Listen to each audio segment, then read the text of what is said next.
आजर सुना रेट रे आसिला बड़ परिवर्तन। आज 74,000 टंका स्तर अतिक्रम करिछि सुना रेट।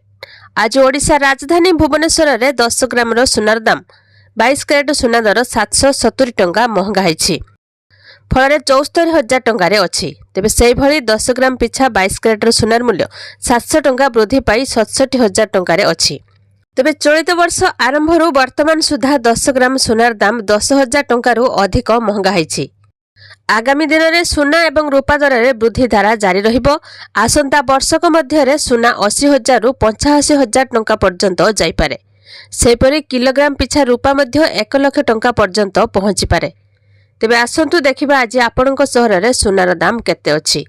वीडियो को लाइक करंतु, चैनल को सब्सक्राइब करी पाखर थिबा घंटी चिन्ह को दबाई दियंतु।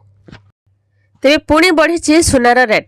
अंतर्जातीय बजार रे अभिवृद्धि मध्य घरे बजार रे सुना दर पुणी थरे वृद्धि पाइछि। तेबे सुना दर पुणी थरे 73,000 टंका पार करछि। तेबे ओडिशा राजधानी भुवनेश्वर रे 10 ग्राम सुनार दाम 24 कैरेट सुनार मूल्य 73,000 टंका को छुईछि। से भली 22 कैरेट सुनार दाम 400 टंका बढ़ी 67,800 टंका रे अछि। आज भुवनेश्वर रे 10 ग्राम 24 कैरेट सुनार मूल्य 73,000 टंका पार करछि। सेहीपरि 22 कैरेट सुनार मूल्य आज 10 ग्राम पिछा 67,800 टंका रे अछि।